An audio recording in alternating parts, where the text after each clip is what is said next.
and from what it seems, Sabrina Ionescu followed her on Instagram yesterday, which is not an ideal scenario for the Indiana Fever if you are competing with the New York Liberty, because everyone's saying, oh, she'll take a hometown discount to, stay near Caitlin because of her business. But like, I mean, it's not like her and Caitlin are suddenly not going to be friends anymore, and you better believe being in New York helps. One Instagram notification, that is all it took.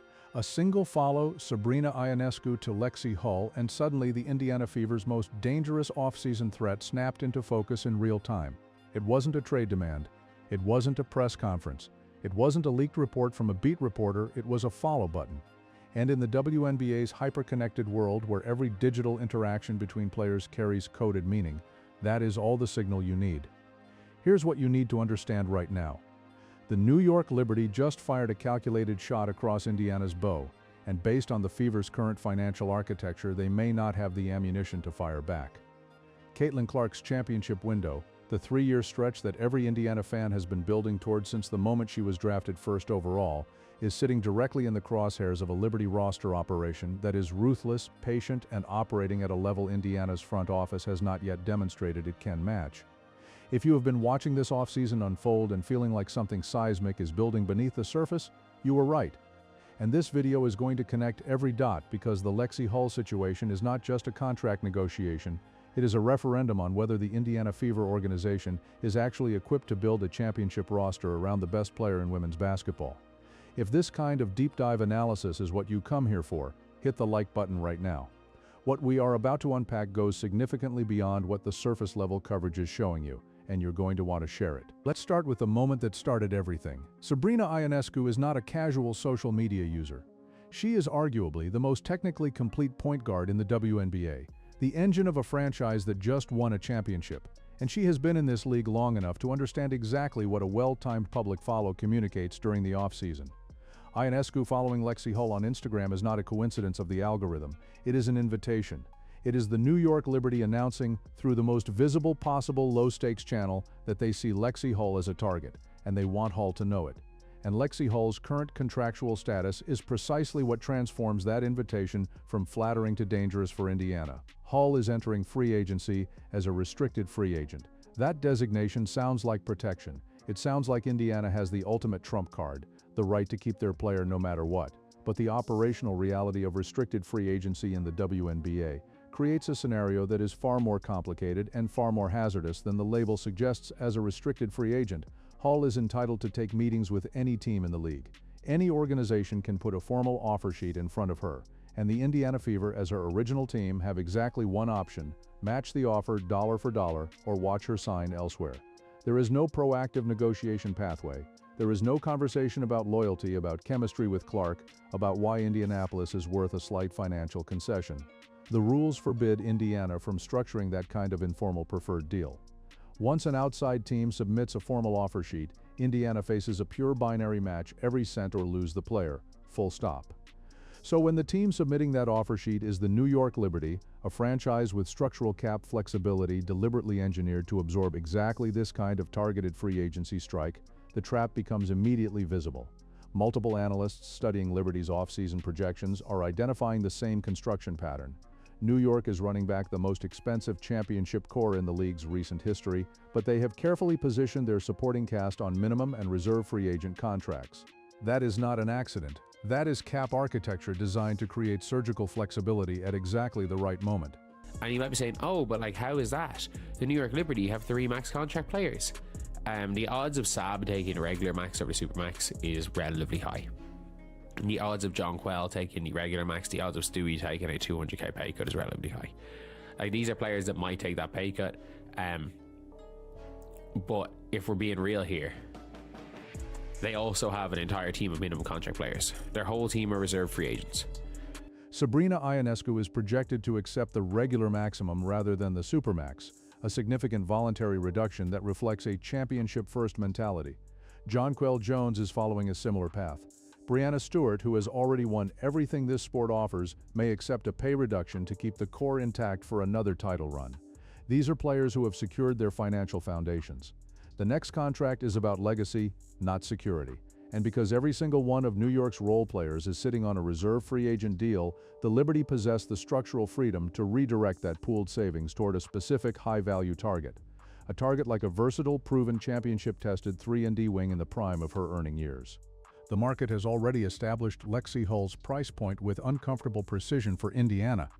Bridget Carleton, a player who occupies the same tier of 3-and-D effectiveness as Hull, recently signed with Minnesota for $1.4 million. She is better than Hull, but the gap between them is not dramatic. They are both elite wing defenders who shoot above average from the corner, bring physical toughness to playoff matchups, and execute within a system without needing the ball in their hands. If Carleton commands $1.4 million in the current market, Hull's realistic value lands somewhere between $800,000 and $1 million annually, a number that sounds manageable in isolation, a number that becomes a financial crisis inside Indiana's current roster structure. Here is the fiscal reality that should concern every Caitlin Clark supporter watching this. The Fever are not operating with cap flexibility, they are operating with cap desperation. Clark's rookie maximum is escalating annually, and it should be, she is earning every dollar, but each escalation consumes additional room. Aaliyah Boston is moving off a rookie deal that is about to increase substantially in a new contract cycle. Kelsey Mitchell, Indiana's second-best player, one of the most explosive scoring guards in the league, is hitting unrestricted free agency, meaning Indiana cannot use restricted matching rights to keep her. They have to compete for Mitchell on the open market against any team willing to pay, and Alyssa Smith carries a contract with complicated trade value after a statistical regression in 2024, with whispers around the league about her fit alongside Clark's offensive style. Moving Smith to create cap space is not a clean operation. You might have to attach draft capital just to facilitate the move, which undermines the purpose of the exercise entirely. Every one of those financial pressures exists simultaneously, stacking on top of each other, while New York is approaching this offseason with a laser-focused plan and the structural flexibility to execute it. Indiana is managing 4 competing cap priorities at once. New York is managing one mission: add the specific player who fills their specific gap, at the specific price point that prices out the specific team that cannot afford to fight back. The financial architecture of the Fever's roster was constructed around a championship window that begins now and extends through the final year of Clark's rookie deal in 2027. 3 years, that is the window. 3 years of having a generational talent, a player who transformed the financial viability of the entire league, on a below-market contract while she is at the peak of her physical development and competitive prime. The organizational mandate for this window is straightforward: build around her, keep the core together, and convert raw talent into championship hardware before she hits unrestricted free agency and collects the Supermax deal that will restructure Indiana's entire financial model. What gets built around Clark in these 3 years, and more critically, what gets allowed to leave, determines whether she is celebrated as a Fever champion or whether she eventually seeks what Indiana could not provide somewhere else. Now let's dig into the part of this story that most coverage is completely bypassing because it reveals exactly why Ionescu's follow was not random. It was surgical. Before we go further, drop your read in the comments. Do you think Lexie Hull stays in Indiana, or does New York execute this? The conversation down there has been running hot, and your take matters. New York's roster construction heading into this season exposes a deliberate organizational intelligence gap that Indiana has not fully confronted. The Liberty are championship caliber at every premium position. They have proven performers at point guard, forward, and center, but they carry an identifiable void in the wing rotation that a player like Lexie Hull fills with near-perfect precision. She provides corner 3 shooting at a percentage that stresses defenses above average positional defense, physical durability through a playoff schedule, and the kind of championship intangibles that cannot be manufactured through a draft pick or a minimum contract signing. She was there for the playoff runs. She performed in the moments that reveal whether a player can actually handle pressure. Teams do not pay for statistics alone. They pay for what those statistics look like when the margin for error disappears. And here is the strategic dimension that should make Indiana extremely uncomfortable. New York does not need to offer Hull the maximum to price the Fever out. They only need to offer more than Indiana can absorb without breaking something else in the roster. The Liberty are approaching this negotiation with full knowledge of Indiana's competing financial obligations, and they can structure a targeted offer that forces the Fever into an impossible calculation: match Hull and sacrifice the depth required to support Clark. Let Hull walk and send a message to every future free agent about organizational priorities. Neither outcome is clean.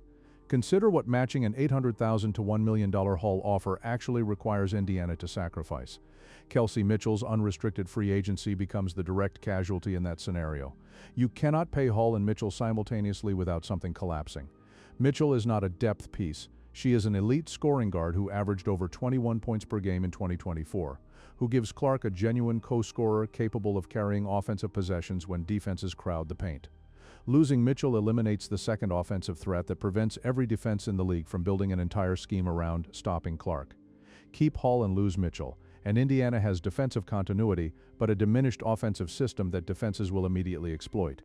Keep Mitchell and lose Hull, and your wing depth disappears at exactly the moment when 3-and-D depth separates playoff contenders from early round exits. Lose both in the same offseason, which is the scenario multiple analysts are identifying as genuinely possible, and Indiana faces a roster reconstruction project during what should be the core years of a championship window. This level of analysis is exactly why this channel exists. If you have been getting your Caitlin Clark offseason coverage here and it has been your primary lens for what is actually happening in the league, consider supporting us directly by hitting the join button below. Your membership is what keeps this depth of research coming consistently, and there is a lot more to cover before training camp. The relationship between Clark and Hull carries a dimension that pure contract analysis cannot quantify but absolutely influences the strategic value of this decision. These two players have developed genuine on-court chemistry, the kind that develops through shared reps, shared defensive assignments, and a shared understanding of each other's tendencies in live game situations. Hull's movement off the ball creates the corner spacing that Clark exploits on her best drives. She is one of the few perimeter players on the roster who consistently processes Clark's reads at pace and gets to the right spot before the pass arrives. That kind of operational chemistry has real competitive value that does not appear in any box score column. And yet the restricted free agency structure prevents Indiana from having the conversation about that value before another team forces the issue. Hull's background weakens the hometown discount argument significantly. She attended Stanford. She has Bay Area roots. Indianapolis was never a personal destination. It was the city that drafted her. The argument that she would accept below-market money to stay near Clark requires believing that Clark's presence is worth more to Hull than a legitimate career-defining contract during the years, when she has the most professional leverage she will ever possess. Every professional athlete has their own financial future, their own family, and their own career timeline to manage. The loyalty argument lands harder, when loyalty has a geographic or personal dimension. For Hull, the professional loyalty argument runs both directions, and New York is a very compelling counter-argument. The organizational contrast between these two franchises delivers the final dimension of the story. The Liberty operate out of the largest media market in the country, inside an endorsement ecosystem that accelerates individual visibility for every player on the roster, playing alongside Breanna Stewart, Sabrina Ionescu, and Jonquel Jones. Three players who collectively have won MVPs, Olympic gold medals, and WNBA championships, creates a career credentialing environment that Indianapolis cannot replicate. If Hull is calculating her long-term earning potential through endorsements and brand partnerships, in addition to her on-court salary, the calculus of playing in New York produces substantially better outcomes. Better city infrastructure for visibility, better teammates for reflected prestige, better organizational track record for developing players into their next contract cycle. This is the competitive disadvantage Indiana carries that goes beyond the cap sheet. They are not just potentially losing a bidding war on a single player.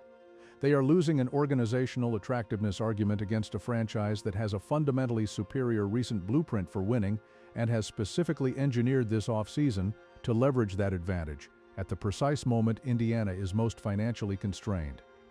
Here is the scenario that should crystallize the full weight of this moment. It is not just Lexie Hull leaving, it is what comes after. Indiana's replacement options for Hull are limited in ways that matter specifically for playoff-level basketball. Veteran wing options on minimum deals bring declining athleticism and reduced defensive range. Drafting a wing in the 2025 class produces a developmental timeline misaligned with Clark's championship window. WNBA rookies face a dramatically compressed development path, with no equivalent to the support structures that exist in men's basketball. There is no developmental assignment, no extended runway. First-year players are competing against veterans with years of professional conditioning from day one. Trade options are constrained by a roster that has already depleted draft capital and carries complicated movable contracts. Indiana does not have obvious trade pieces with clean value. They are in a position where every response to losing Hull involves accepting a worse roster at the worst possible time. The broader trajectory of the WNBA in 2025 is accelerating toward a tiered model where franchises with elite organizational infrastructure, front office quality, market advantages, and cap management sophistication pull progressively further ahead of the rest of the league. Indiana is at a genuine risk of landing on the wrong side of that divide during the precise 3-year window. when their placement in the standings matters most. Clark's rookie deal is a finite resource. Every year of it that passes without a championship-caliber roster surrounding her is a year that cannot be recovered. This offseason is not a dress rehearsal. The decisions being made right now will echo through every playoff seeding, every broadcast negotiation, and every free agency conversation for the rest of Clark's rookie contract. You're going to see a lot of coverage treating the Hull situation as a standalone roster move. What connecting all of these dots actually reveals is something with far greater stakes. This is a test of whether Indiana has the financial discipline, the organizational sophistication, and the competitive urgency to match a Liberty franchise operating at the highest level in women's basketball. At the exact moment when the cost of failing that test is Caitlin Clark's championship window, subscribe and hit the notification bell right now because we are tracking every move Indiana makes in response. The full Kelsey Mitchell free agency situation and whether the Fever front office is going to demonstrate it understands what this moment actually demands. The next 4 weeks of this offseason will tell you more about Indiana's championship credibility than anything the organization has publicly communicated. Do not miss it.